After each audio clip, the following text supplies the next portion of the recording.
નમસ્કાર મિત્રો, આજે નવી જગ્યાએ તમને લઈને આવી ગયો છું. પ્રાંતિજ તાલુકાનું વદરાળ ગામ અને વદરાળની બાજુમાં COE કે જેનું ઉદ્ઘાટન શ્રીમતી આનંદીબેન પટેલ, ગુજરાતના પ્રથમ મહિલા મુખ્યમંત્રીએ રવિવાર 16મી ઓગસ્ટ 2015ના રોજ કરેલું અને ત્યારબાદ માનનીય શ્રી નરેન્દ્ર મોદીજી, ભારતના વડાપ્રધાન શ્રી અને ઇઝરાયેલના બેન્જામિન નેતન્યાહુએ 17 જાન્યુઆરી 2018ના રોજ આ COEની મુલાકાત લીધી. મિત્રો, આ છે centre of excellence for vegetable, શાકભાજી ઉત્કૃષ્ટતા કેન્દ્ર વદરાળ. અહીં જોવા મળશે ટેકનોલોજી, કાર્યપદ્ધતિ અને સ્થાનિક ખેડૂતો માટે કેટલો ફાયદો થાય છે.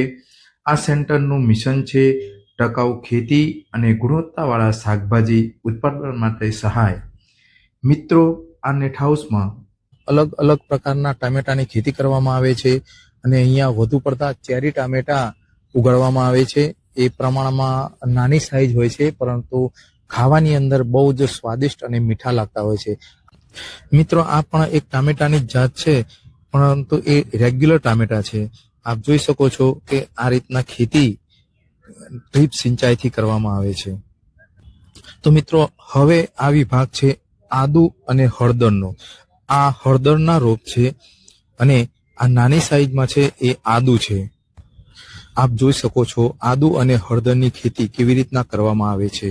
ત્યાં મુખ્ય કાર્યો કયા કયા ચાલે છે એ તમને બતાવું તો સૌથી પહેલા છે ટ્રેનિંગ, તાલીમ. આ તાલીમ કોને કોને અપાય તો ખેડૂતોને અપાય, ખેતીને સંલગ્ન સંસ્થાઓના વિદ્યાર્થીઓ હોય એમને અપાય, જમીન વિહોણા ખેત મજૂરોને અપાય. ત્યારબાદ બીજા નંબરે આવે છે ડેમોન્સ્ટ્રેશન, યાની કે નિદર્શનો. શાકભાજીની ખેતીના નવીન ટેકનોલોજીના નિદર્શનો કરવા, ડ્રીપ સિંચાઈ અને હાઈટેક ખેતી અંગે તાલીમ આપવામાં આવે છે. હવે તમને બતાવું હાઈટેક પ્લગ નર્સરી.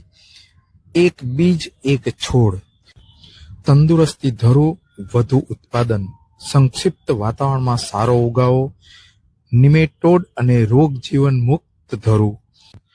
તો મિત્રો, આ છે વિશાળ પ્રમાણમાં નેટ હાઉસ જેમાં હાઈટેક પદ્ધતિથી ખેતી કરવામાં આવે છે. અને અંતમાં તમને આ વિડીયો કેવો લાગ્યો? જો સારો લાગ્યો હોય તો લાઈક, કોમેન્ટ, શેર અને સબસ્ક્રાઇબ કરવાનું ભૂલતા નહીં.